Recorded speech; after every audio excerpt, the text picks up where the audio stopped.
and ruthless conspiracy that relies primarily on covert means for expanding its sphere of influence. It is a system which has conscripted vast human and material resources into the building of a tightly knit, highly efficient machine that combines military, diplomatic, intelligence, economic, scientific, and political operations. Its preparations are concealed, not published.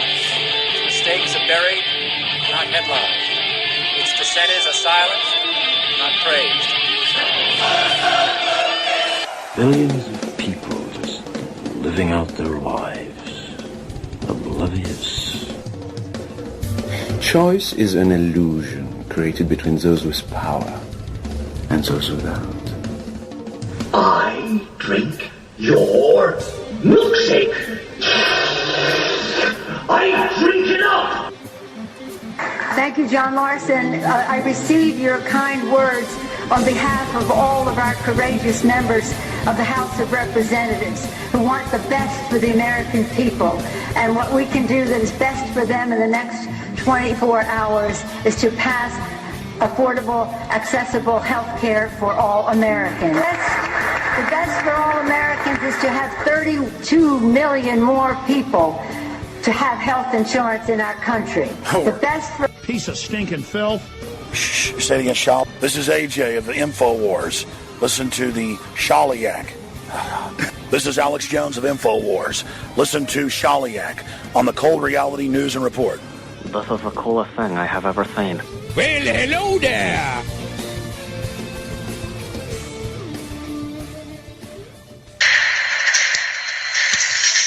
2018 Winter Olympics in South Korea now officially over, but the drama continued right to the very end of the Games.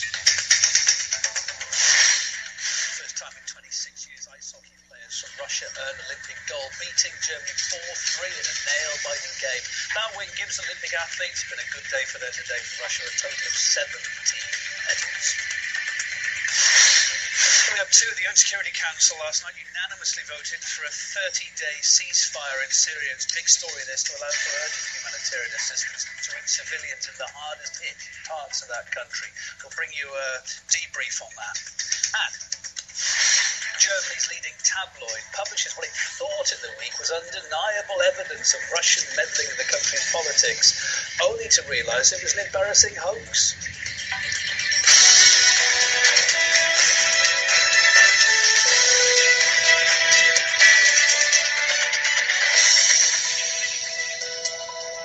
Sunday afternoon, 25th of February here in Moscow. This is South International with me, Kevin Owen. Thanks very much for being with us today.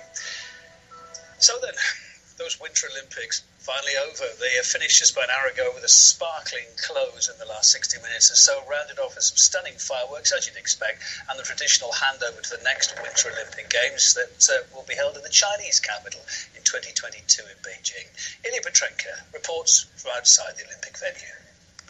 Time really does fly, and I can't believe that it's already the end of Pyeongchang 2018. We've seen the closing ceremony and the nation's parade at it, and I'll tell you what, it was much warmer than the opening on February 9th, quite literally, and the fans didn't have to freeze themselves that much to see the spectacle. Something that hasn't changed, though, is the fate of the Russian athletes who weren't able to march with their national colors. There had been a glimmer of hope that they'd be allowed to do that, but earlier on Sunday, the IOC decided not to lift the suspension of Russia's National Olympic Committee after two of the OER athletes tested positive for doping. Although the IOC president has said that these two cases appear to be isolated. These are cases of negligence, and there is no indication whatsoever for a systemic or systematic doping affair here. The athletes who failed the tests, though, claim it could have been a result of sabotage or some sort of mistake. They say that they have never taken banned drugs on purpose to improve their performance. back to the final day of Pyeongchang 2018. I guess if you ask the Russian fans, would they rather see their national flags at the closing ceremony, or would they rather have their men's ice hockey team win gold for the first time in 26 years? Most of them would still choose the second option, and that is exactly what happened inside the Ganning Ice Hockey Arena on Sunday. The Red Machine beat Germany 4-3 in a gripping final, and then at the prize-giving ceremony, the Olympic anthem was played instead of the Russian anthem, obviously, but guess what the winners and the stadium sang then? The national anthem, of course, and that was quite a scene to watch. This was the OER's second gold at these Olympics. The first one was won by 15-year-old Alina Zagitova in the figure skating. And I'll tell you what, these Winter Olympics were really games of hope for Russia, with many more experienced star athletes having to sit out Pyeongchang 2018 at home. The OAR still won a total of 17 medals. That is, of course, by far not the best performance, but still, in these circumstances, it deserved a huge round of applause. As for the whole medal table, Norway came first with 14 gold, 14 silver, and 11 bronze, and that's, of course, a spectacular result. Yeah, well done all there. Well, as Ilya mentioned, back to that big news today, Sunday marking that historic win for Russian hockey players. They really went out with a bang. They won gold, beating Germany in a gripping final. The decisive goal was scored in overtime in the end. This was real nail-biting stuff. The final score, 4-3. It was the first time that in 20 years Russian players had reached the final. The last won gold in the ice hockey back in 92. That, too, incidentally, was under a neutral banner. At the time, it's because the team didn't have its own flag. It was just following the breakup of the Soviet Union. Well, here's how fans, back to the present, reacted after the historic game.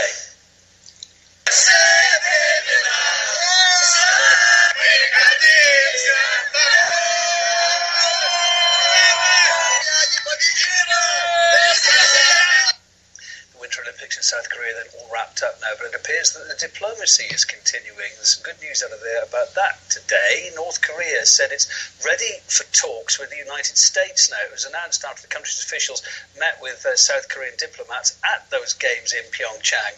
Not everyone happy to see the North Korean delegation, though. There were protests at a South Korean border town against the visit. Scuffles also broke out between some protesters and the police. I spoke to independent China specialist Andrew Lung. He told me about the controversies that may shadow any North Korea-US talks, however.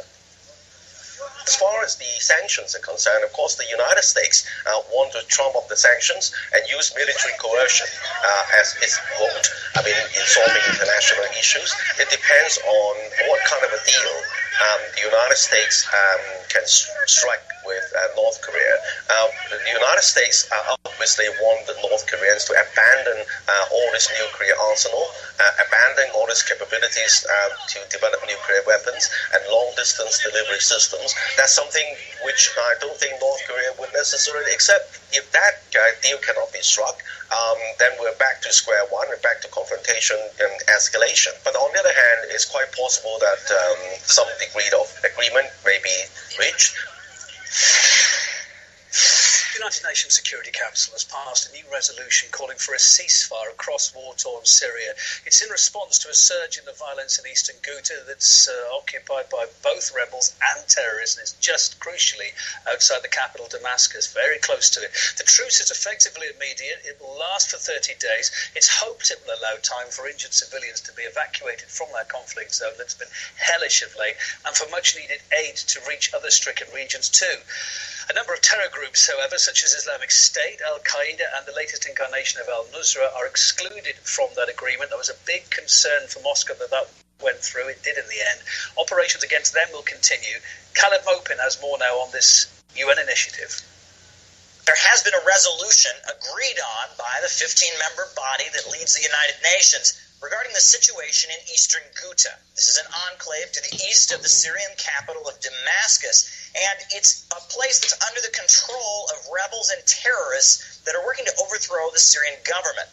Since 2013, it has been surrounded by government forces, and the fighting there has recently intensified. And we're hearing allegations against both sides about human life being taken, about civilians being killed. We're hearing accusations from the Syrian Observatory for Human Rights, which is based in the United Kingdom. They're saying that Syria, with the support of Russia, is hurting civilians and committing atrocities against civilians. We've also heard reports from the Russian Center for Reconciliation in Syria. They are pointing out that the area is essentially being used to shell civilians in Damascus. Furthermore, they're reporting that the terrorist groups in eastern Ghouta are working actively to prevent medical aid from getting to civilians, and they're using these civilians as human shields. Now, after the unanimous vote, we then heard from various countries. We heard from Nikki Haley of the United States, and she said she doesn't believe the Syrian government will actually comply with the ceasefire. All of us on this council must do our part to press the Assad regime as hard as we can to comply. We are deeply skeptical that the regime will comply, but we supported this resolution because we must demand nothing less. Nikki Haley, the representative of the United States, walked out before the Syrian representative could speak. Under UN rules, if a resolution pertains to you, all countries have the right to address the Security Council. We also heard from the representative of the Russian Federation. Now, he addressed the Security Council, and he emphasized that the fight against terrorism is not affected by this resolution, that internationally delegated terrorist groups, groups like al-Nusra, ISIS, that the fight against them is not restricted by this resolution, and that fight will continue.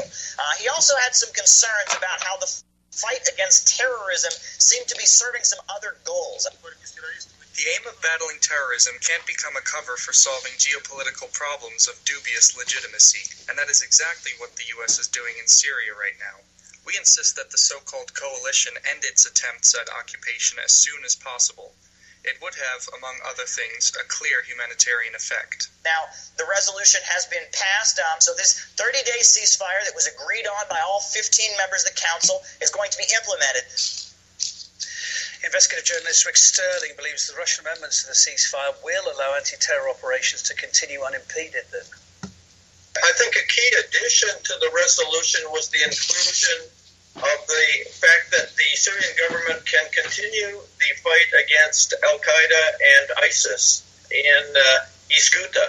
And I think that was the reason that it did pass unanimously with the support of Russia and the encouragement of the Syrian government.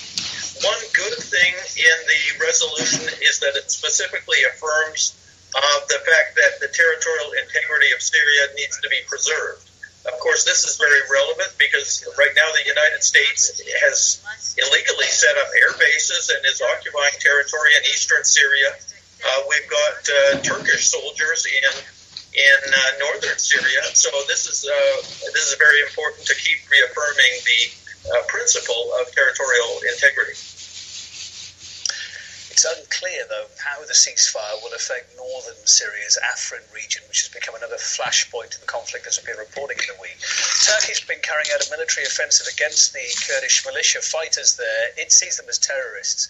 In its push to dislodge the Kurdish People's Protection Units from that border area, Turkish military struck a convoy entering the city of Afrin on Thursday night. Now, Ankara says it was carrying fighters and weapons, but the Kurdish forces insist no. They say those trucks were carrying only civilians, food and medicine. They say one person was killed in what happened there.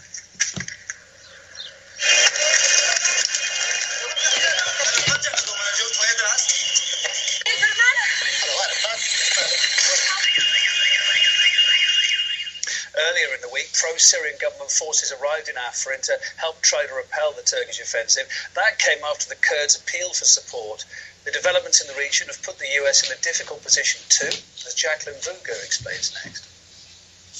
Two of America's main partners in the region are now at each other's throats, to put it mildly.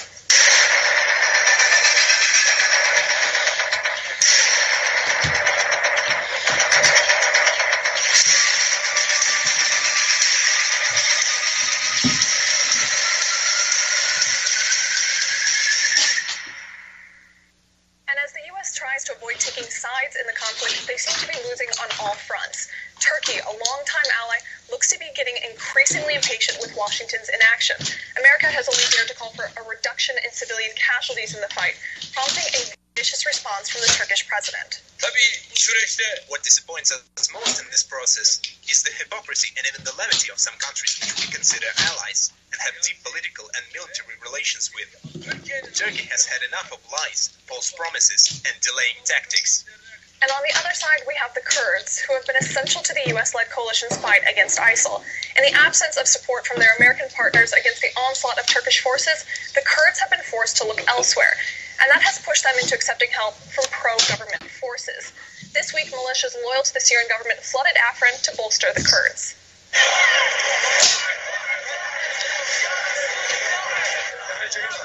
We have come to our Kurdish brothers to fight together to protect Afrin.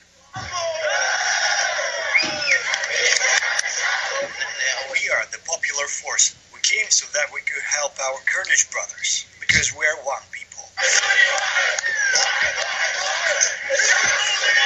Now that surely ruffled feathers in Washington, where the Syrian president comes only after ISIL on their list of enemies. The U.S. has tried to shift focus to an issue that puts them back in the driver's seat, battling ISIL, calling the situation in Afrin a distraction. What is going on in Afrin is taking away from the fight against ISIS. It is a distraction, as Secretary Mattis had called it. It is certainly not helpful to have people take their eye off the ball of ISIS. We've talked about that numerous times before. But in reality, many in the region have already recognized that ISIL is all but defeated. Despite that, the U.S.-led intervention, which is in its third year, has no end in sight. But they may be left there with no one to call a friend as they continue to alienate their allies. Jack Lavuga reporting there. Coming up, more of the week's top stories, including victims of a long-standing horrific Japanese human engineering program finally speak out. We'll tell you about that and more. Germany's biggest-selling newspaper has been tricked into publishing a fake bombshell story on Russian meddling in the country's politics. The reported bill detailed how a mysterious Russian agent and bot master called Yuri had supposedly offered his services to the head of the Social Democratic Party's youth wing, Kevin Kühnert, hoping to sabotage a coalition deal between his party and Angela Merkel's Conservatives. Here's a snippet of the pair's supposed exchange. Dear Kevin, I'm Yuri. I'd like to talk to you about supporting your No GroKo campaign. Thanks for your mail. Jay already told me to expect a mail from you, but just to be sure, could you name me Jay's favorite beverage? As you can certainly understand, this is a delicate matter. Mio Mate Ginger. Dear Yuri, perfect, that's a relief. So what can you offer me? Basically, we can offer you everything.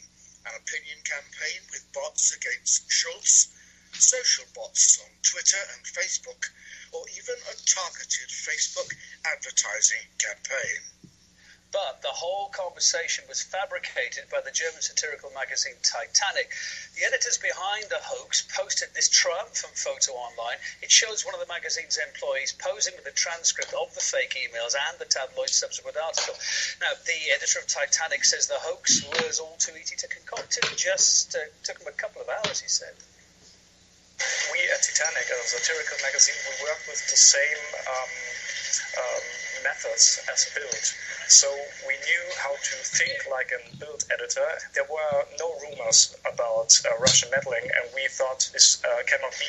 We have to make an alliance with the Bild tabloid and push a story about Russian meddling, a story that was tacky and like a spy movie, and we had a good feeling that this would work. When there's a story like that for Bild, they don't care about details. It's only interesting if the story is good, and it was a good story indeed, and it was like a good movie. I hope it will be made into a movie sometime. The Bild newspaper has retracted the story. Once more, the head of the SPD's youth wing insists that had he really been made such an offer, of course he would have turned it down, he says.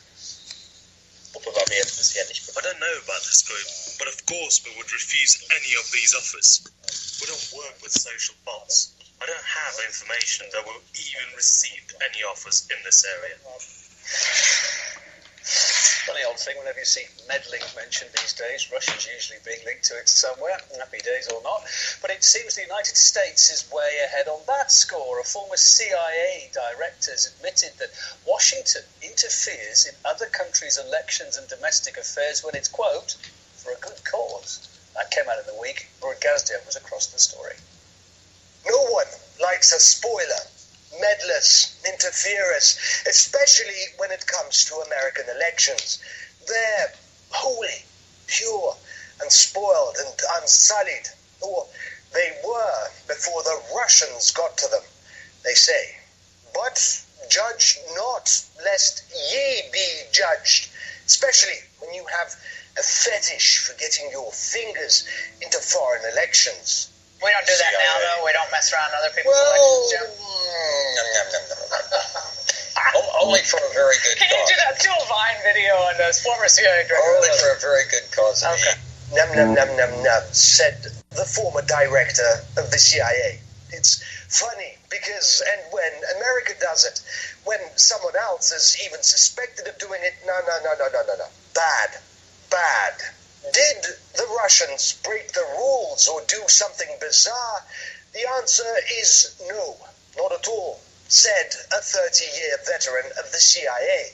Come on, the CIA wrote the book on meddling. We've been doing this kind of thing since the CIA was created in 1947. We've used posters, pamphlets, mailers, banners, you name it. We've planted false information for our newspapers. We've used what the British call King George's cavalry, suitcases of cash. Add to that assassinations, coups, information warfare, hacking, and that's just the stuff we know about. Mr. Johnson there helped oversee the CIA's activities. He'd know. The difference is, they say, when Russia does it, it's to destroy the world, even when their meddling has no actual impact on the elections, as even the Justice Department just admitted. When America does it, it's for the greater good, democracy, and all that. You could ask, of course, how on earth overthrowing democratically elected leaders, as the CIA has done, is helping democracy, or how selling billions of dollars worth of guns to Gulf dictators is helping democracy, but don't. Well, the United States has been interfering in other countries' elections since the 1930s in the Caribbean and in Latin America. When I was in CIA in the 70s and 80s in Europe, I would say that the CIA and the U.S. government basically were interfering in elections, almost every election that was taking place in Europe. This was just routine, that the U.S. wanted a friendly government of a certain type and was willing to do certain things to enable that to happen.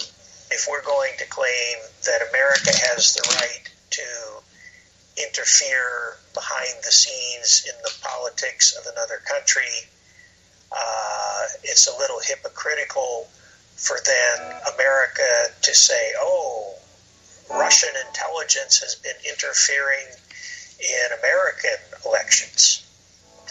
You don't get to have it both ways. An increasing number of victims of Japan's decades-long eugenics program have been speaking out about their experiences. It follows the discovery of a trove of government documents relating to the sterilization campaign, which began following World War II. Over 25,000 people were targeted. Many of them were operated on without the consent. One of the victims shared her story with RT.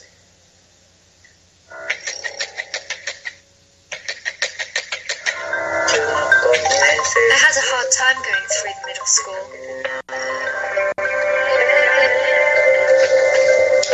One of the teachers took me in as a caretaker at his house.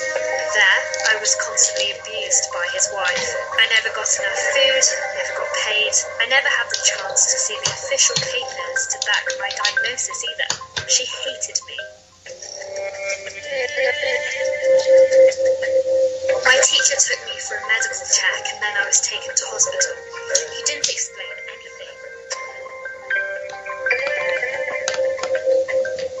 When I woke up, I was thirsty, but they told me not to drink water. That's all I remember. At home, my parents told me that I was operated on and now I cannot have babies. My father didn't agree to the operation. I was forced to sign documents by my teacher and welfare officers. Sounds horrendous, doesn't it? This eugenics protection law was in effect until the mid-90s, from 1948. Authorities said it was introduced to preserve the purity of the Japanese race and permitted the sterilization of people with learning difficulties and hereditary diseases. But misdiagnosis was common and surgery carried out when, even according to the program, it shouldn't have been. The Japanese government still hasn't actually apologized for the practice either or paid any compensation. For a long time, the victims were told there was no evidence of what had actually happened. In more than 16,000 cases, the procedure was carried out without people's consent. Some victims were as young as 9 years old. The first lawsuit of a victim filed back in January. Questions are now being raised as to who exactly should be held legally responsible. When I got married, my mother-in-law told me that my sister has been sterilized. After I made an information disclosure request, I found out she was only 15 when the operation took place. Genetic mental disease was the only listed reason for her sterilization. However, it's not true. When she was a 1-year-old, she became mentally handicapped because of the anesthesia treatment doctors gave her. So she didn't have a genetic condition. The question is, who's responsible for all of this? To me, it's the government's fault. They executed the program, as well as the national legislature, which adopted the law. They need to take responsibility and make apologies as soon as possible. The doctors were also responsible, but in a way, they were used by the government. This is RT International, often bringing you the stories you just don't see anywhere else. Don't forget to check out our website, rt.com. You can question more there. Let us know about your thoughts about any of our stories as well. Or check us out on any of the social media out there. My name's Kevin Owen. Thank you for watching this edition of The Weekly Live from Moscow.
This week on Cold Reality Radio. More on Syria. The hypocritical bullshit stance of the United States corporation war machine.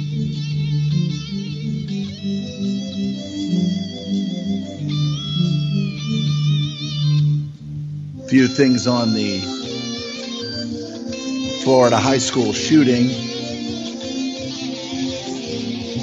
I'm going to talk about an incident that came to a head in 2010 where a Philadelphia abortion doctor was arrested and sentenced to life for crimes unimaginable.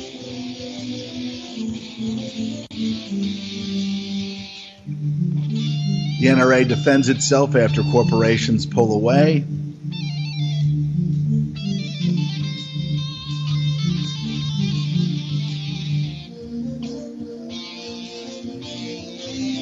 Worst rated Olympics ever, NBC. $12 billion boondoggle.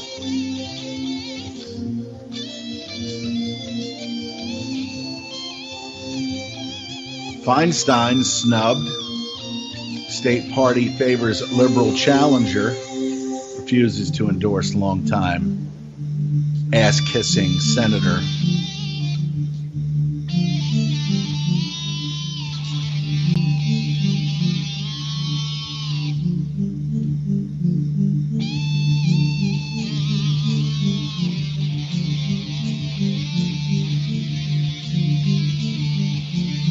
Of course, the IOC upholds Russia's suspensions and ban of national flag, even at the closing ceremony.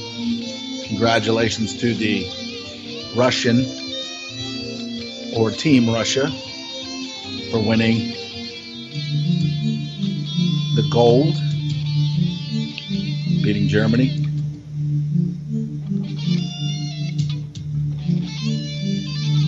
That and more on today's edition of Cold Reality Radio, here on the UCY.TV broadcasting network. You know, I play a good portion of international news because what it shows is, and of course, you know, Russia is not beyond its propaganda and different things that it needs to do to hold up its end of its corporation. You know, there are no countries. If you're still a country, then you're probably going to get bombed and destroyed, and whatever's left is going to turn into an unimaginable way of life, much like Libya, much like Afghanistan, much like so many other places around the world that have not really played the game that, you know, the monopoly game. You know, you gotta come to the global monopoly game, and you have to play. If you don't play and you start kind of doing your thing outside of that theater, then you wind up like Gaddafi, you wind up like Hussein in Iraq, you wind up, well, the same thing could have happened to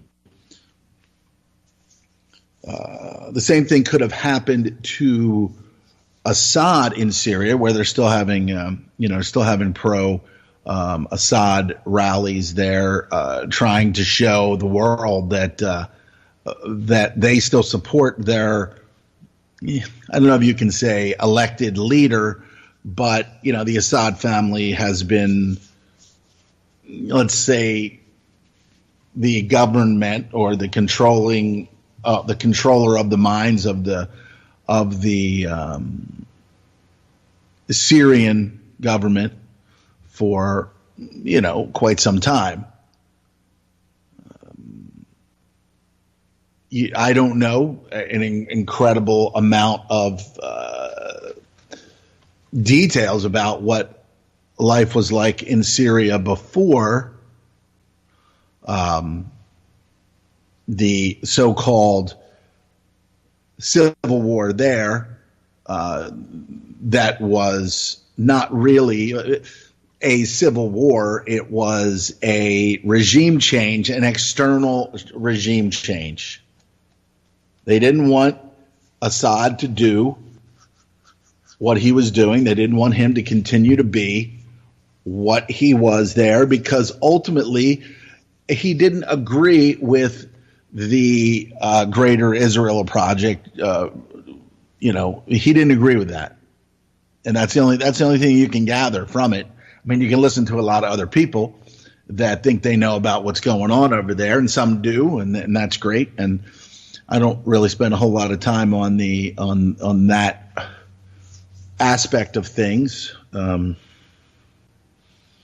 But one thing is for sure, that you really didn't hear a whole lot about unrest in these countries until Wesley Clark in 2008,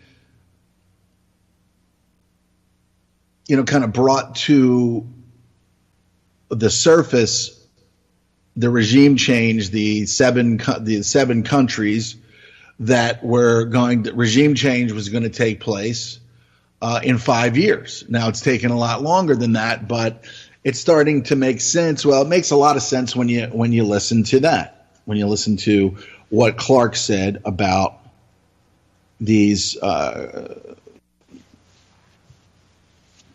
events that were going to take place, that were set forward to take place, that he got from someone at the Pentagon, and then it starts to happen. It starts to happen, and we got Iraq being turned into just worse than, I guess you could say, worse than it was before. Before Hussein, when Hussein was there, he kind of kept forces at bay. The Kurds, the story about the gassing of the Kurds, were those part of the same element that were of people that were trying to oust him early on. But again, Hussein was there to create an imbalance in that region, especially with Iran, the Iraq-Iran war that took place for a number of years. But I guess the most important thing that we see here of all of these events is in Libya and in Iraq, Syria, Afghanistan.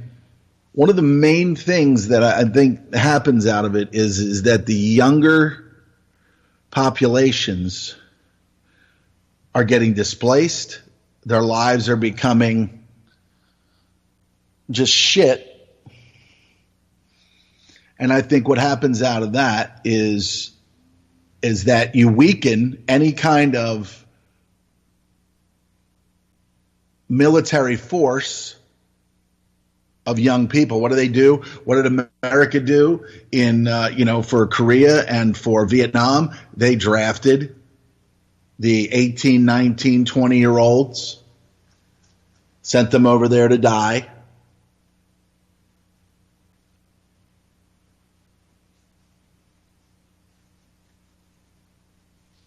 For the Gulf of Tonkin incident that even McNamara said, I think that we were attacked that day.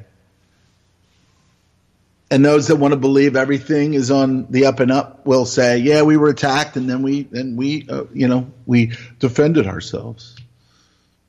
But see, that's the thing. I mean, the manipulation is so great. It is so well thought out. There's so much. I mean, anyone can create a deception that will kill and demolish and pillage any geographic territory if you have enough money, if you have enough resources, if you have control of the news, if you have control of all these resources, you can create any type of event you want to.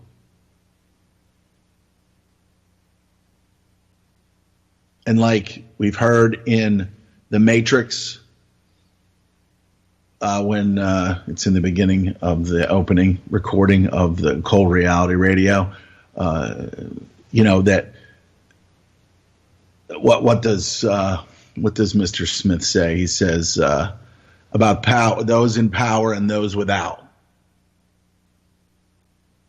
Choice is an illusion. Choice is an illusion. And they do a masterful job with the elections and so many other things to make the commoners think that they have something to do with the outcome, whether it be right or wrong. They'll get you feeling that you're on the right side, especially Fox News. They'll get you feeling like, we're a military might and we're just going to go thump everybody, no matter what. And now, I mean, Obama, 8 years of Obama, the war continued. He said he was going to do this. He wasn't going to do any of that. But what did the liberal media do? They supported it. They defended him. They gave him a get out of jail free card, if you will, because the Democrats are supposed to be anti-war. Like whatever happened to all those liberal anti-war people? A lot of them were paid agitators.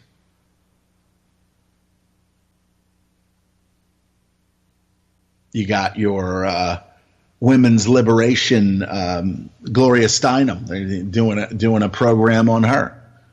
She was controlled by the CIA, or the magazines and everything were controlled by the CIA. Just like the CIA meddling segments of the CIA. There's, and it's a wonderful, wonderful model. How you can get a group of people together, split them up into different groups, have one thinking that they're doing things to save everyone and to keep the motherland, the fatherland, whatever the land is, the land that doesn't belong to you and never will, basically. They do a great job in making you think that these things took place.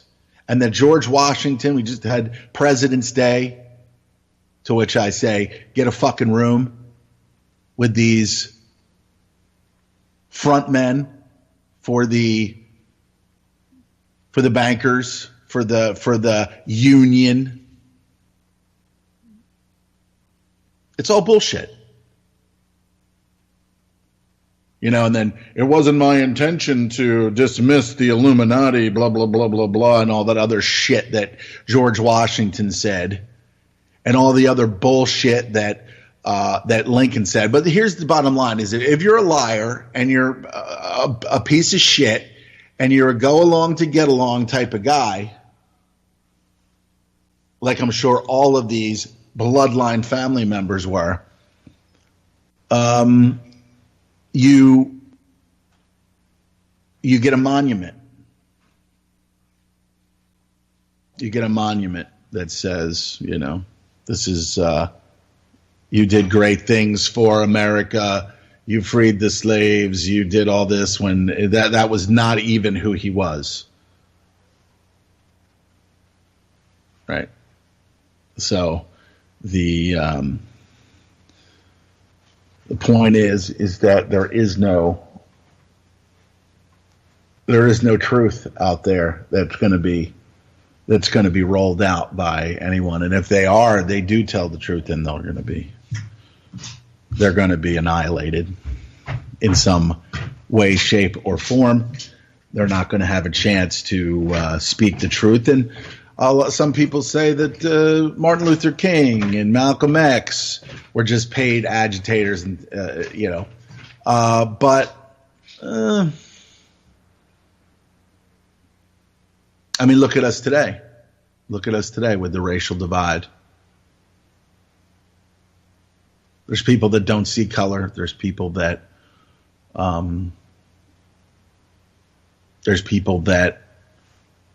just hate. There's people that will, you would look at them and listen to them and say, wow, they don't really like, they don't really like black people, or they're, you can get a not in a judgmental way from my standpoint. It's just that you see, you hear, and then you kind of say, I just don't think that they really, would like to have, any diversification or diversity in their lives. Whereas, I've met any number of people, my, nephews went to school, and they had really awesome relationships, friends relationships with black people, and it was nice to see. It was good to see. It was like, yeah, you guys, there's no us and them, it's kind of a nice thing to see. It really is, when you see that kind of integration of people that, in high school, and they meet people of different walks of life, and they become friends and they hang out. And of course they will drink together. They'll do things that teenagers do. And again, it's nice to see. A lot of the things that we've seen in the past, whether it be the shooting of King, Malcolm X's demise, where he made statements like, if you don't catch yourself, if you allow yourself to be fooled, you will be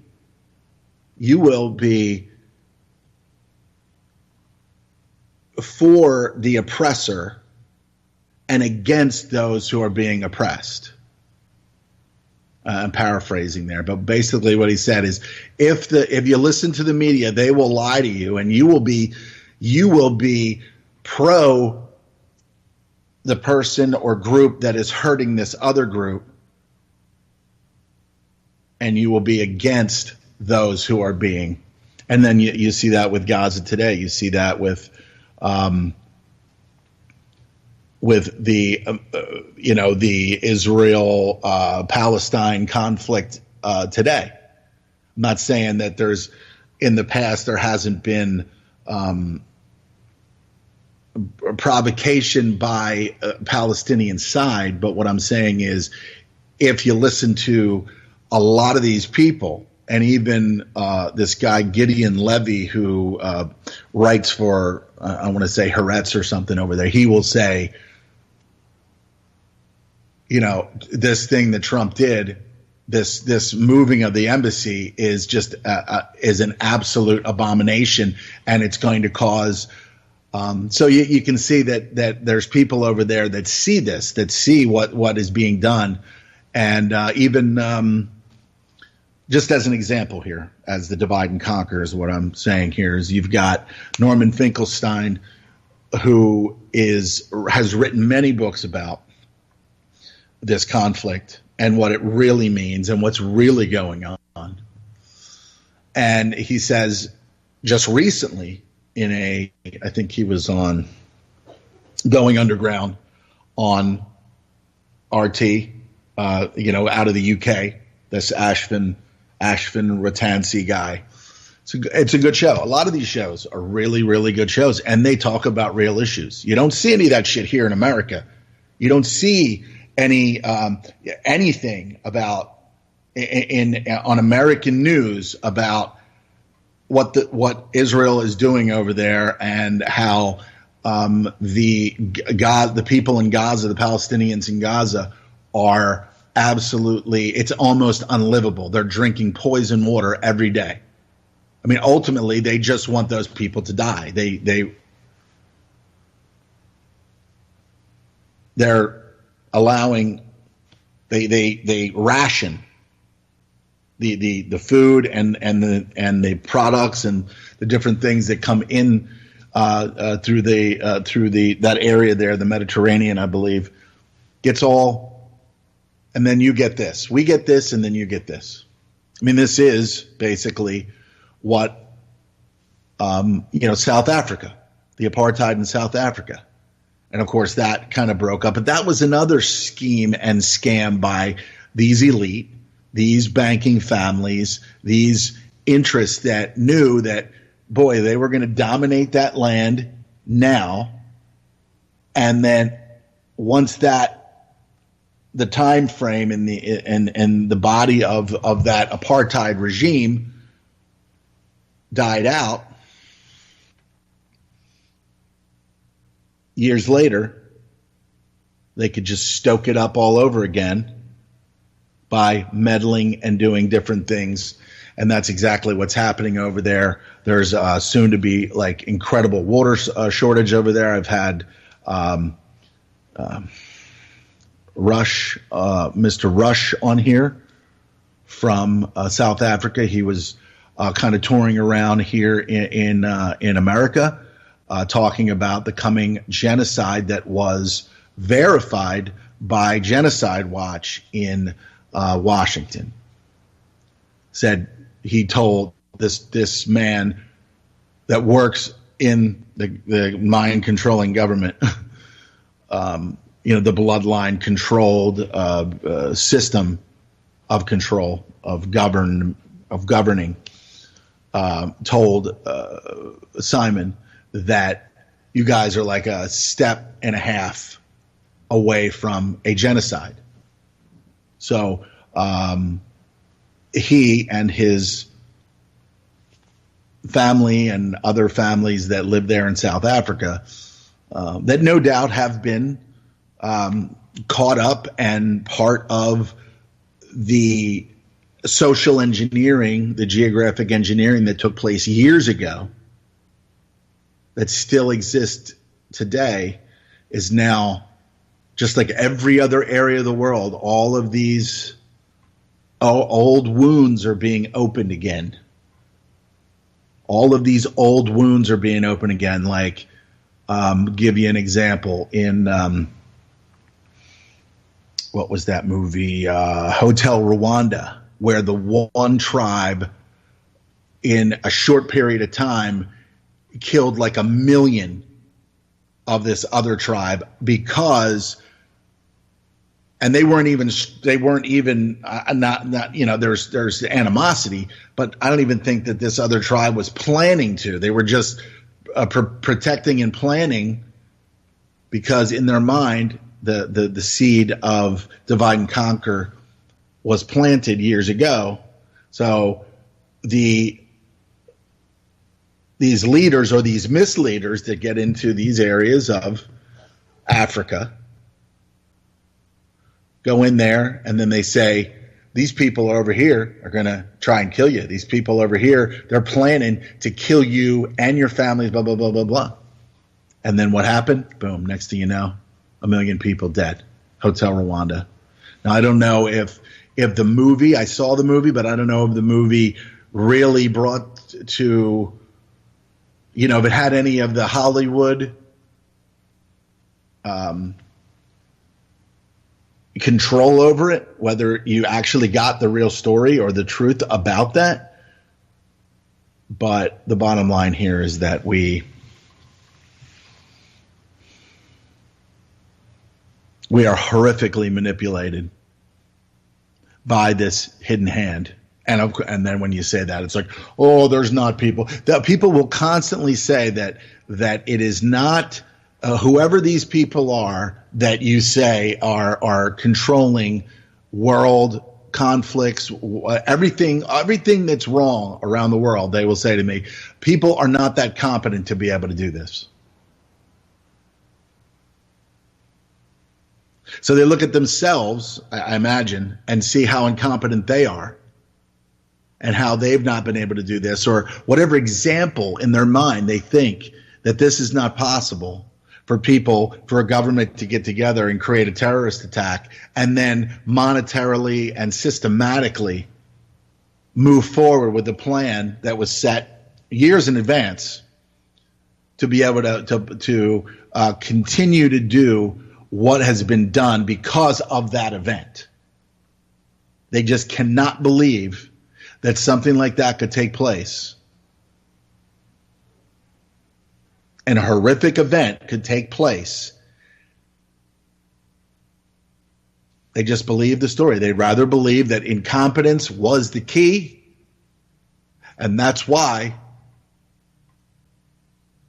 that event happened. And so when you have that type of childlike mindset,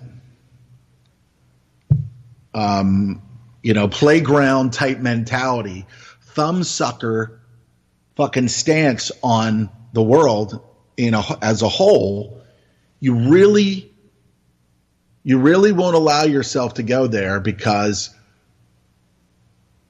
we're not home of the brave, okay? We're not free, and we're not home of the brave.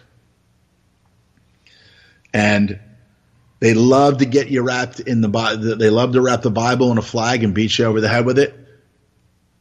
And they do it. They've done it consistently. And that is largely what causes this absolute disconnect from reality. We live in a thumbsucker nation with thumbsuckers and incompetence, commoner incompetence. And as always, there's a group of people that can think outside the box, can really think outside of the programming, and tries to do good things and tries to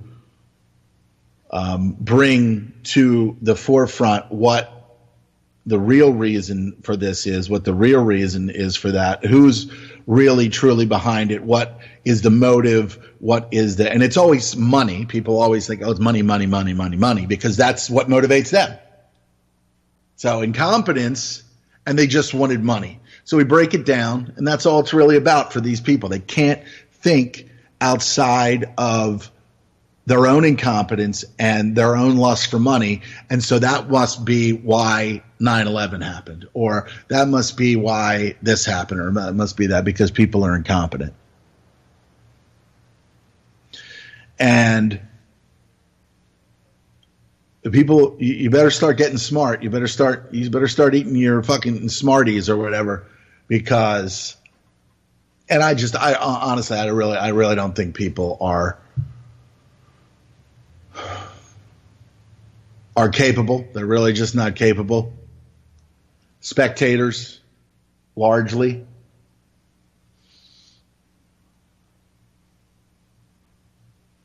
Spectators that just sit back and, entertain me, that type of thing. And it just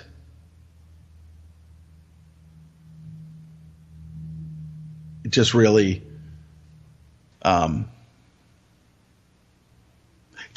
kind of blows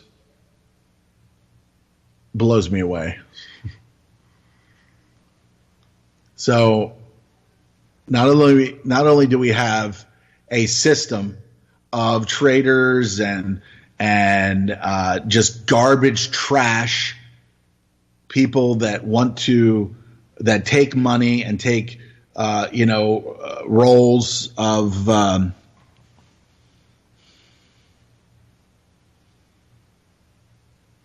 titles, impressive titles, like Nikki Haley, who has no idea how the way the world fucking works. All she knows is was she the governor down there in South Carolina, North Carolina or something?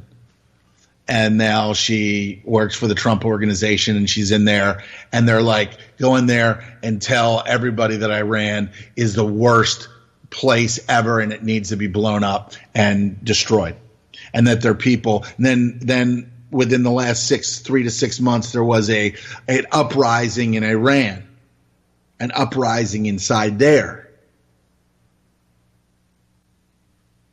where people started. And then people started getting hurt. They're out there. They're not grassroots. They're AstroTurf. So they go in there. They get paid to create chaos. And then the Western media says, oh, look, these people don't like the way that Iran's running their government. And we're going to be watching you now. If you harm anybody, we're gonna stand up, even though they're fucking harming people in this country, they're harming people in other countries. And just like Malcolm X said, if you don't watch yourself, if you're a dumbass, you're gonna be loving those who are torturing and killing and maiming and pillaging and raping, and you're going to be hating those that are being pillaged and raped and slaughtered, and you're going to say it's their fault. They brought it on themselves. So if he was legit, he was spot on. He knew. And if he was legit, that's why they took him out. And then, of course, you've got your John Lennon, who spoke out and said, these people are psychopaths. These people these wars, all this stuff, these people are just one thing led to another. And then, boom. And then you find out that the shooter had ties to people in government, just like Hinckley, where there were ties to the Bush family. I believe Hinckley had ties to the Bush family. Somewhere in there.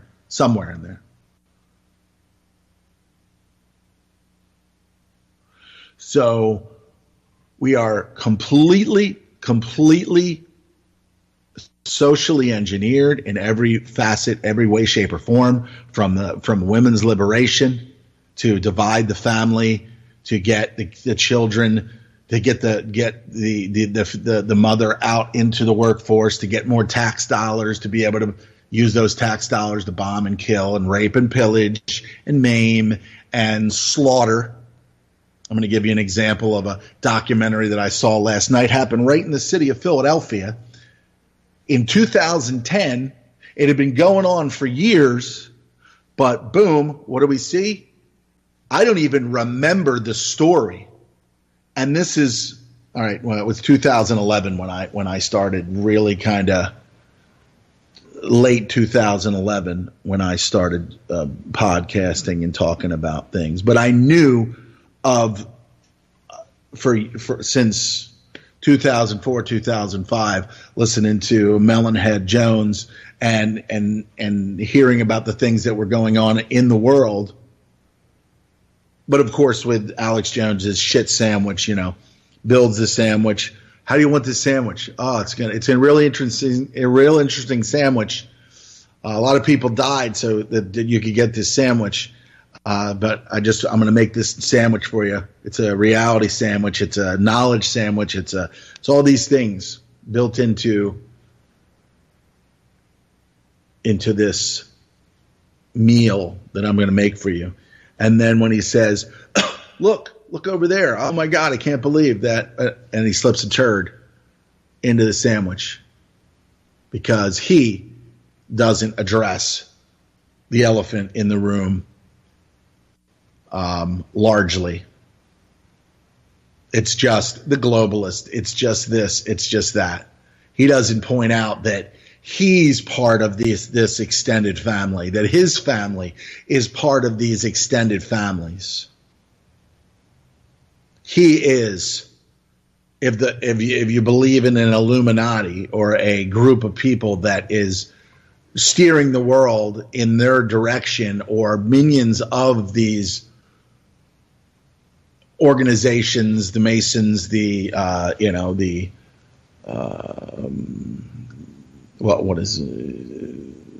Club of Rome, Masons, Bilderberg, just all of these organizations that you're the Rosicrucians, all these different groups of people, these secret societies. If you believe that, okay, Jones is wrapped up in there. He is extended.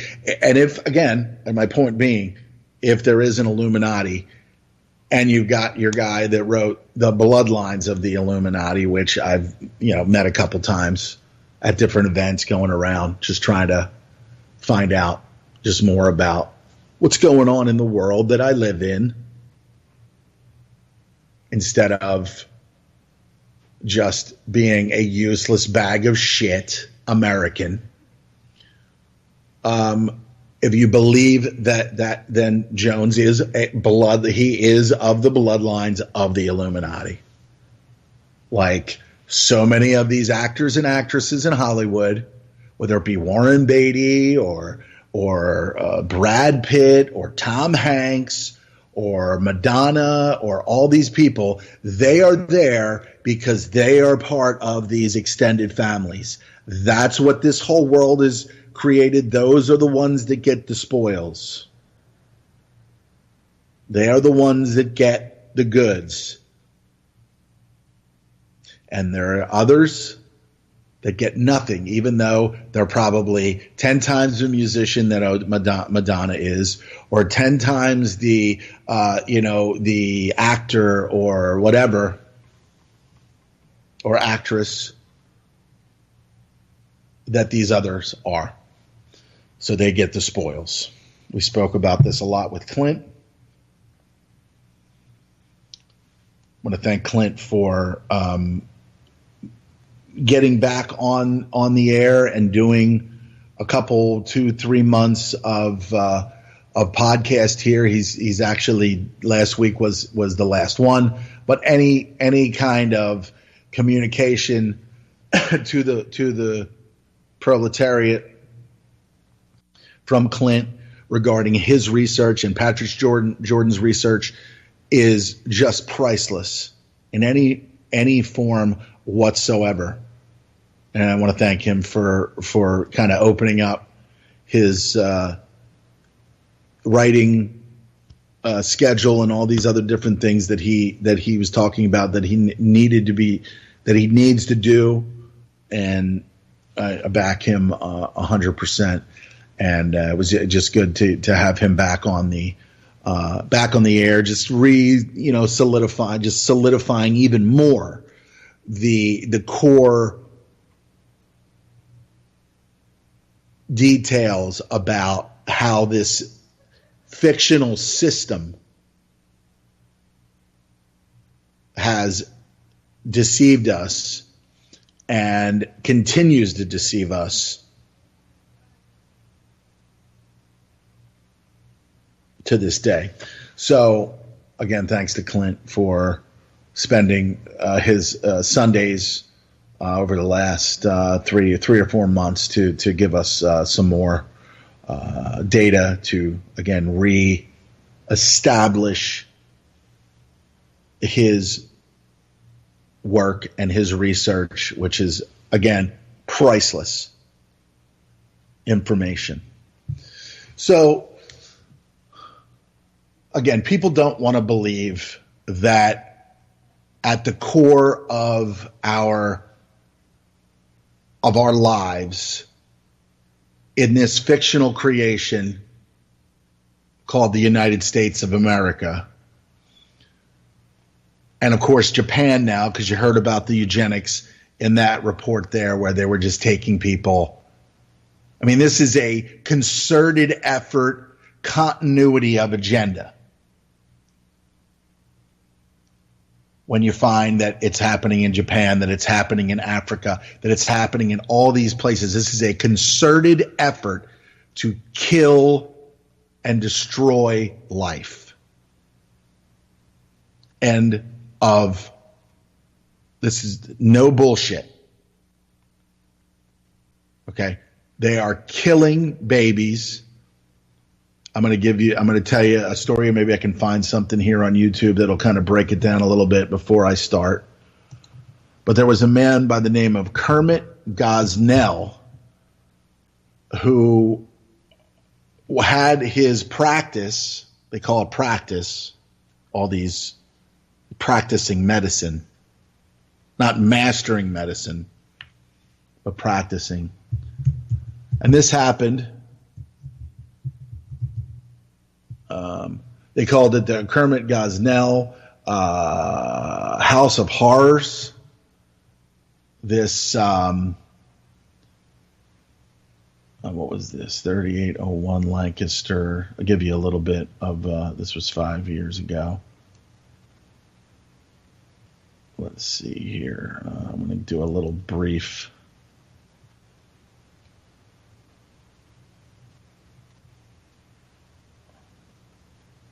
Okay, here's one. Just give you a little bit of a... The search was a culmination of an investigation into a massive, illegal drug-selling operation involving prescriptions for OxyContin and other narcotics.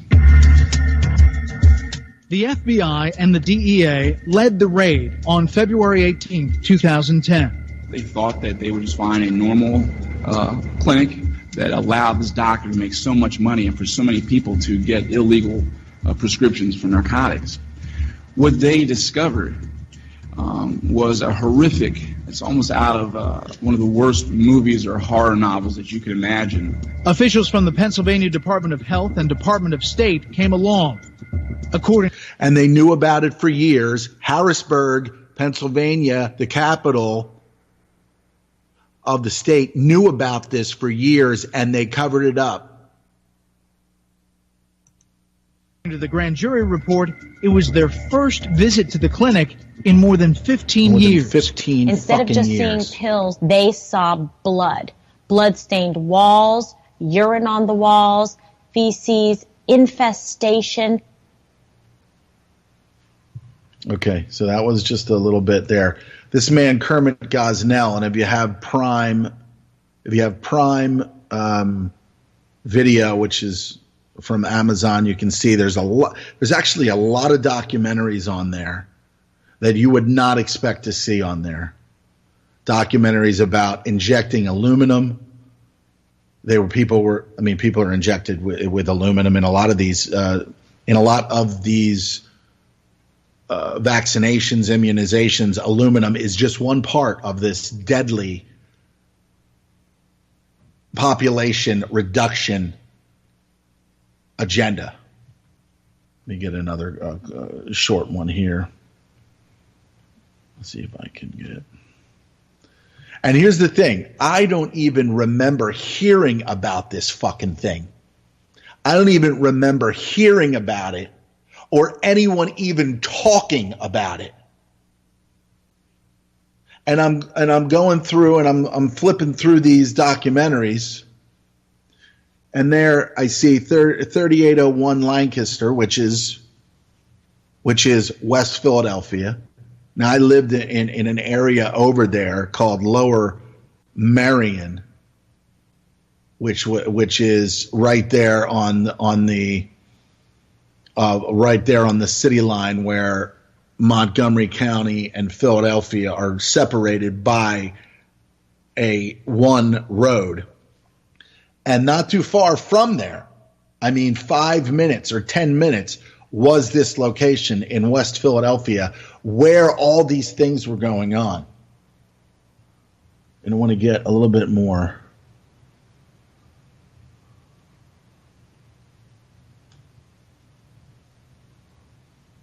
Of course, CNN reporting on it, which is weird. I guess they couldn't I guess they couldn't control the narrative. But the thing about this guy is that everybody was like, oh my God, he is the nicest man. Came from they had family members on there. A lot of the people looked like him. I mean, family. And they were like, I cannot even believe that this is happening. I cannot even believe that this is happening. This next story comes with us. Here's a young woman who cannot have children now after this. She can't have children because and you hear this a lot, okay? Women that were turned away because they were past the point where a legal abortion could be done were sent to this guy. And he had other people working for him, another doctor, some guy named Carmen or something like that. And again, the reason for them, Harrisburg, turning away from inspecting this abortion clinic and others was because they knew that they would not pass the inspection. They knew it, that it would not pass the inspection. But ultimately, at the core, I truly believe that they wanted this stuff there are elements, and there was one guy that and then they didn't even say the name. They said, but they could not find who approved that these places would not ever in 15 years be inspected because they knew that they would be shut down. And then there was any number of times when people had reported him and reported different things, other doctors, different elements of things that you would imagine would happen. And it still continued. Let's take a listen here. Strong word of caution. The details are gruesome. You won't want young children to watch.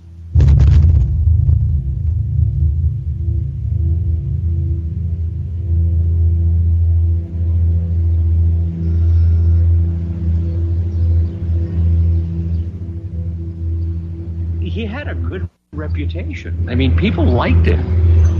And they actually believed that he was offering a service that poor women could not afford anyplace else. So how it went so wrong is anybody's guess. From everything I've heard before this, he was a well-respected physician in West Philadelphia. He was successful. This was not a back alley operation. He was on one of the most prominent highways through that portion of the city. And they had frozen babies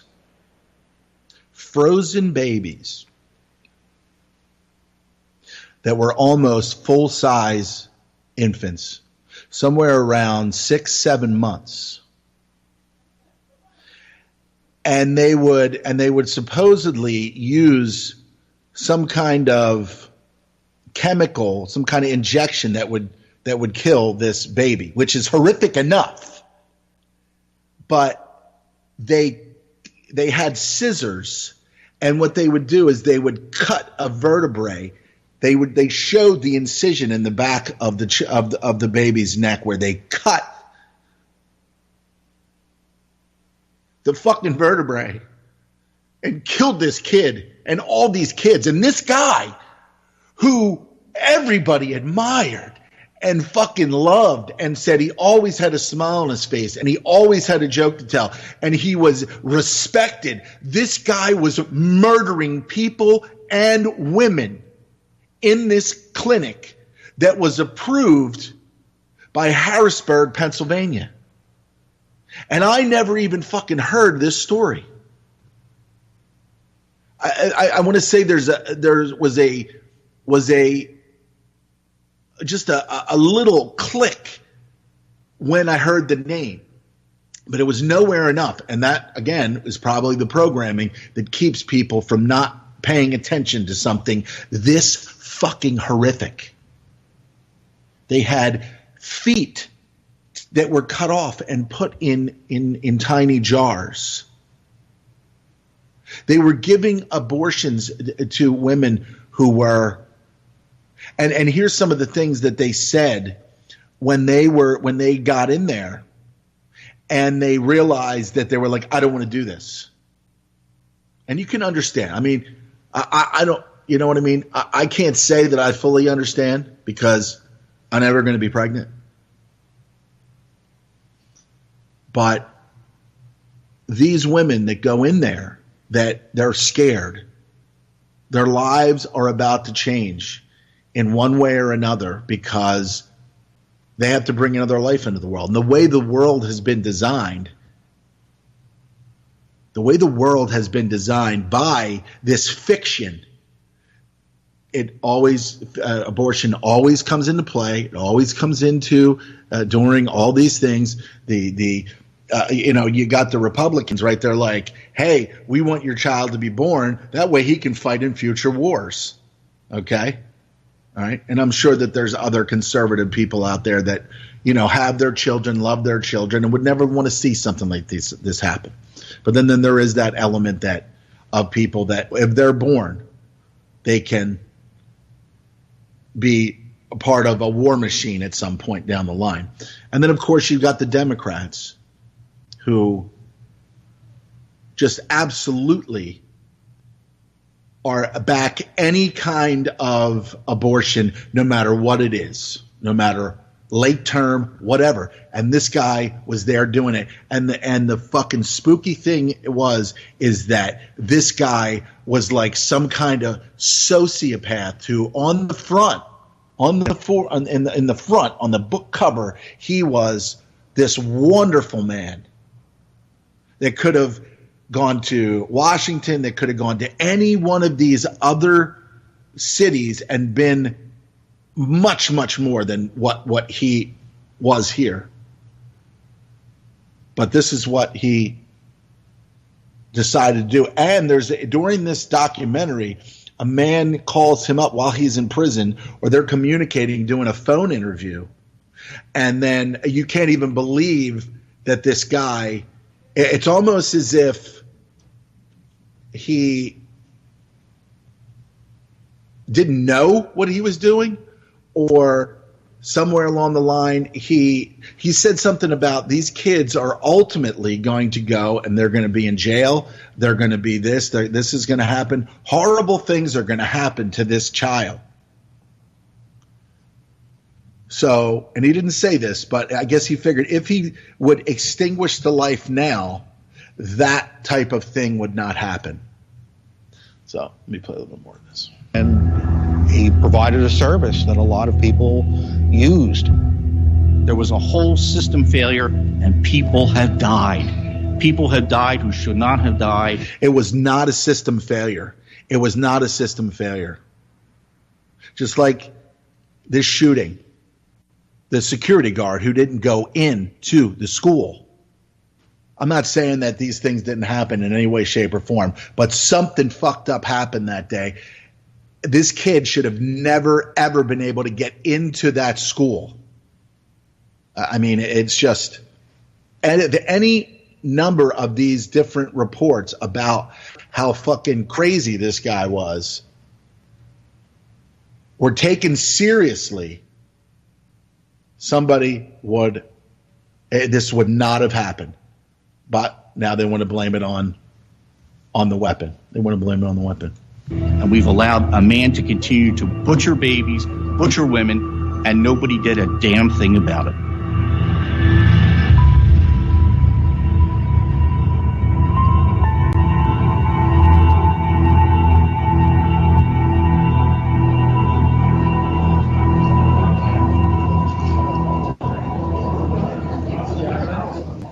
Check 1 2, check 1 2. So of course the hearing was in Harrisburg, where all of this gets Good morning. covered this up. Informational hearing will now come to order.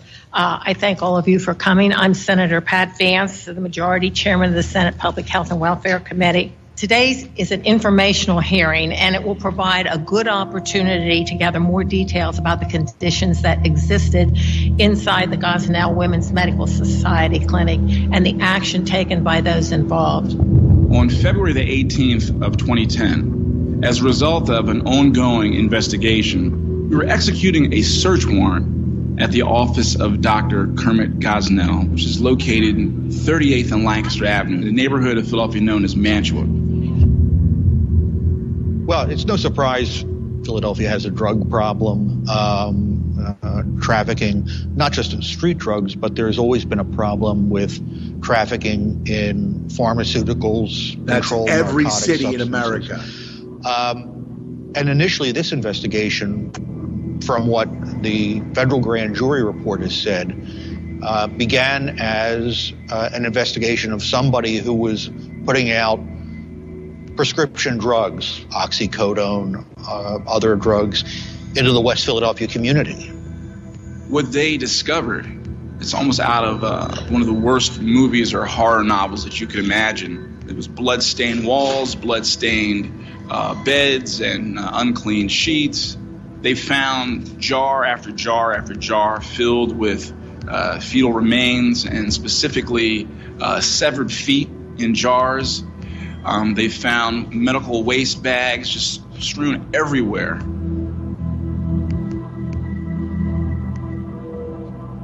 What they learned was that he was running an abortion clinic, for the most part, a late-term abortion clinic. I mean, there have been plenty of horrors that have been uncovered in Philadelphia and elsewhere, but I think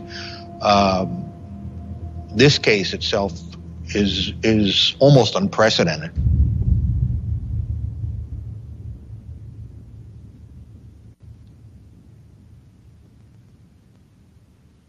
I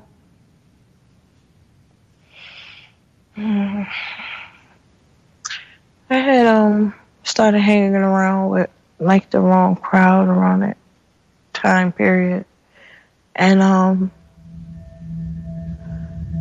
had got raped and I got pregnant. And then someone told me about this clinic at 3001 Extra Avenue. When I found out I was pregnant, I did not even know what morning sickness was. I knew who I was pregnant by, and he was gone. He was in town and out of town. He was gone back to Jamaica, and it threw me for a loop. So I felt like, what do I do? And here's my career. I'm not ready for this. So what do I do? That's how I felt. Like I was at a loss. It was always packed, coming and going. I think everybody knew abortions were going on.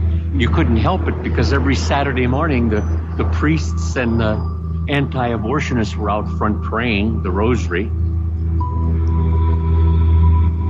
He called the police on me, and I was moved from here to across there, and I stood across there with a bullhorn telling people what their baby looked like at this time, and sending them to the birthright and different other places that could give them help. And if I could just save one a day, that was good for me. I remember it like it was yesterday. It was a fish tank in the waiting area, and then you had a receptionist that just all she wanted was your money immediately. I've seen people walking in and out all the time. I mean, and walking out, and and half the girls falling on the ground, all drugged up, and after getting procedures done, and just seen some weird stuff going on in there. But I didn't know he was what he was doing, with the killings and all. I came in, and they finally called my name, and I went upstairs. And I remember just walking through and looking, and I seen some women that looked half dead. in these bloody recliner chairs. There was blood all over the floor. And I just kept going. I'm sorry. So just imagine the mindset of this young woman, justifiably torn between, especially in her case, and then walking into that place, and then going to there were 3 levels in it. And when she walked in there, she saw women that were, as she described, half dead, and that there was blood everywhere. I mean, later, man. I mean, I can't even imagine why she would not have, again, the mindset, the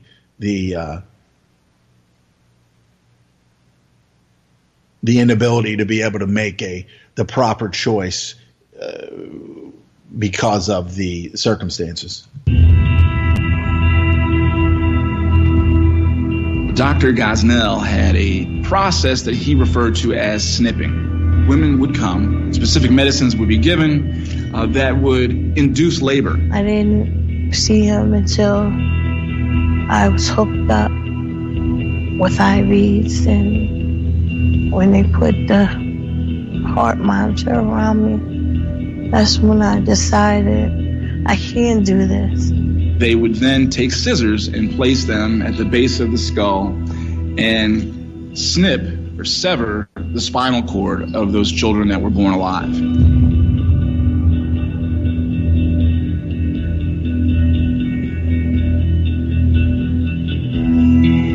Pictures of dead babies. There was one almost baby full size that when it was born, one of the workers was playing with it for several minutes before the worker did exactly what Dr. Gosnell did, snipped the back of the neck. And when we use the word snip, it is a scissors taking a bony part of a vertebrae and cutting it. This is a very, very painful thing. And some of these babies did not die immediately. And they describe their bodies twitching and lifeless. Imagine. I just get this, I can't do it. And can you fucking imagine? He's like, oh, stop being a little baby, and he's pounding on my leg. Stop being a little baby. Stop being a little baby. And now I'm outnumbered because all these women come in, and I'm like tied to the bed. And next thing I know, I was out of it. You fucking imagine. I cannot even believe that we've gotten to this place in society. It went so fast, and so that's away.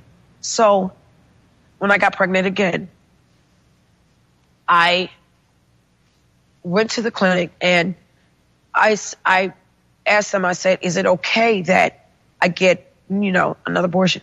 Fine. They even had this woman sit down with me, and she told me that women in Brazil have at least 21 abortions. And she was like, and they're still able to conceive, and and that was it for me. That was where I basically said, you know what, this has to be okay. It was the norm for me after she had coached me into believing that was the norm. I would say the next 14 years, within that time, I had 8 abortions. 8. And I look back at it, and it's like, God, what was I thinking?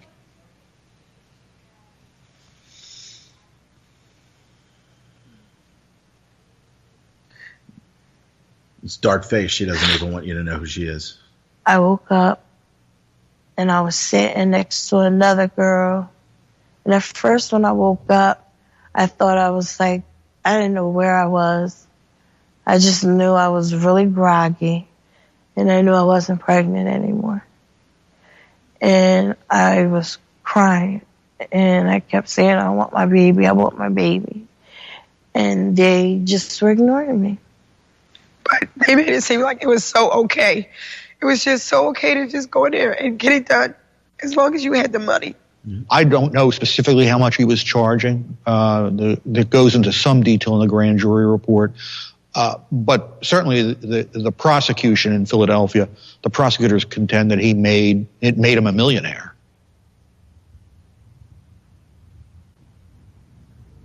$10,000 to $15,000 a day performing them.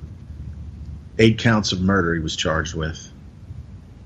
7 babies born alive, and 1 woman died as a result of botched abortion at his clinic, died of sepsis. The adult victim, prosecutors say, was 41-year-old Karnamaya Monger, who died in 2009 after receiving an overdose of anesthesia. The nearly 300-page investigative report says paramedics who arrived at the clinic found her lifeless and said Gosnell was just standing there, not doing anything. In this woman's death, one of his office workers began the anesthesia process. Not a nurse, not a professional anesthesiologist, but just an employee of the clinic who had begun working with the doctor and sort of got on-the-job training. The problem was that, when you have, especially with anesthesia, when you have somebody who has been given too much, you don't have a very big margin of error to try to save someone's life.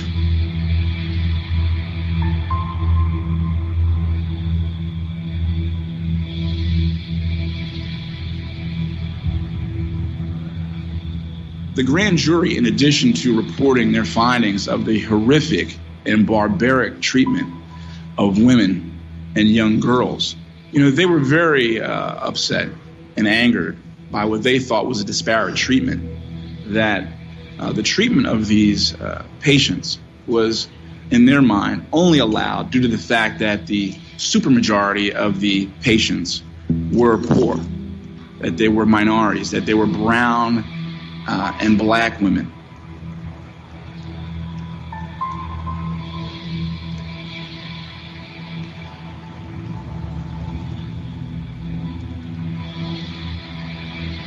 %70 of all abortion facilities are located in the black and minority communities around this country.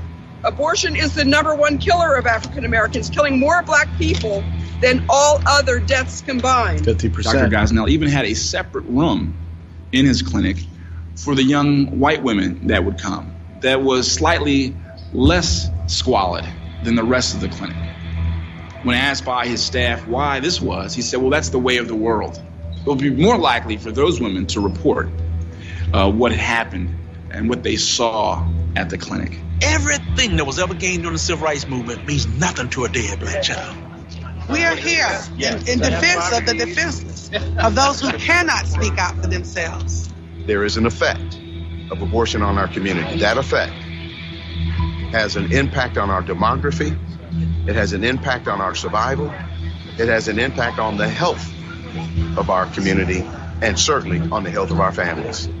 I think there are many of us who have forgotten what the dream was all about. Yeah.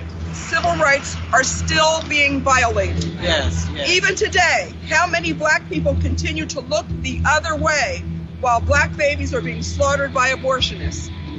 How can we continue to smile, slapping each other on the back, proud of our accomplishments, when abortion facilities are purposefully placed in inner cities and minority neighborhoods to crush the bodies of innocent black children? Make no mistake, abortion is a civil rights issue.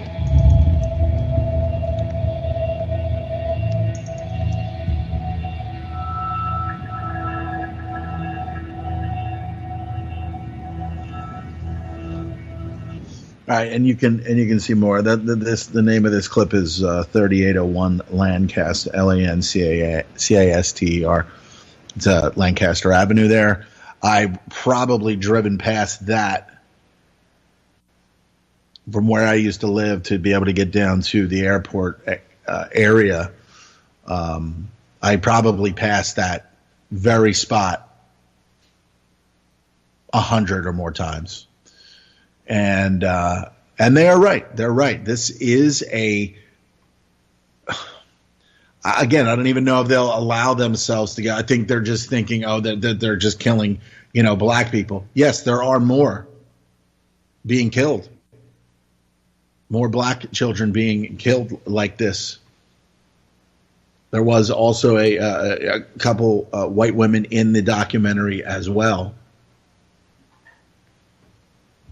And some of these were not in the actual documentary, the one that's on. But you can gather just as much. You don't even necessarily need to watch that, but there's some 45-minute clips in here that will kind of show you exactly what that does, and even go into it in more detail.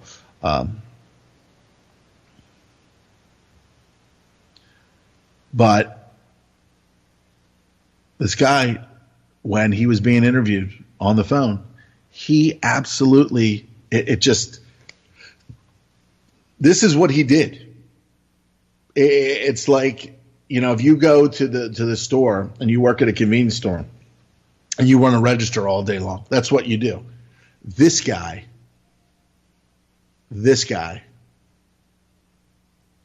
became incredibly wealthy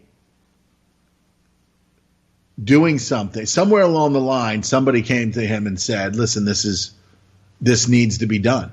And then again, he justified it by saying these kids are going to, they're not going to have good lives. They're going to wind up in prison. They're going to wind up on the street or whatever. So his life experience, seeing that, he apparently thought that he was doing society a favor. And you just can't even imagine that. Yeah, but this is much bigger. It's much bigger. Don't want to lose a focus on the fact that they are murder. He is only but one of hundreds of his kind that are doing this as well. And then even at the end of the documentary, there was a Planned Parenthood that probably about 35 miles in Delaware, Wilmington, Delaware, that was shut down because they were practicing these types of abortions.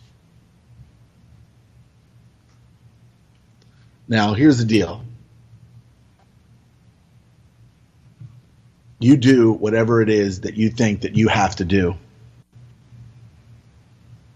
You can see how this woman and the other woman and the people that were in that facility, and now they can't have children because they believed bullshit lies from people. How it's affected their lives. So they're suffering because of the decisions that they made. But when you see a society now where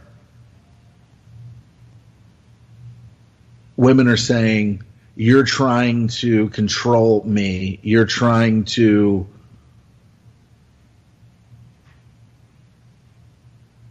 tell me what to do with my body, this, that, and the other thing.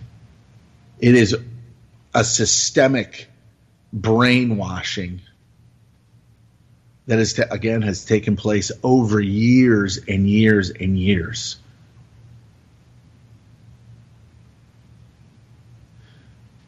That, and I mean, when you talk about these, when it gets to the point where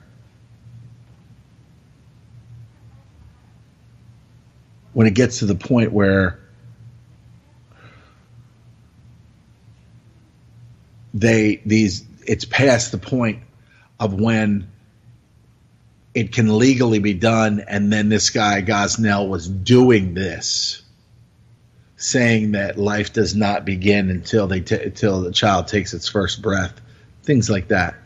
So the guy that was interviewing him was very non-judgmental. He was just asking questions. He knew that the questions that he asked were, whatever the answer was, people were going to get down to the bottom of why this took place for themselves. They would make their own decisions. But I mean, I just couldn't even believe it. And I'm sitting there and I'm thinking, what in the world? This happens right in the city of Philadelphia. And I don't even remember it largely because a lot of these things don't get covered the way that they really would. Okay? So we're talking $10,000 to $15,000 a day that he made. Okay, so if he was charging like $200 or $300,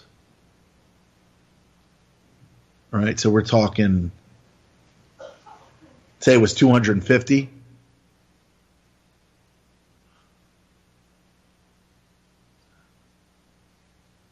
$40, $50 a day, maybe. And he's somewhere in between 30 and 40 or 50 of these types of abortions a day. And that is somehow acceptable. And you compare that to the shooting. You compare that to the school shooting. And I'm sure that you get a person in the right mindset would attack me for even comparing that to the school shooting. But how is it different?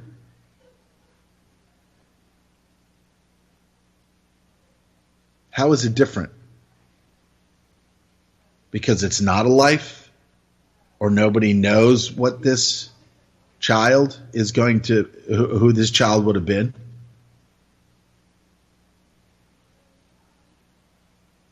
It's really, really just unbelievable. But it is again part of the denial of the commoners that live inside this fiction. There is a depopulation agenda, and largely it starts with the abortion clinics.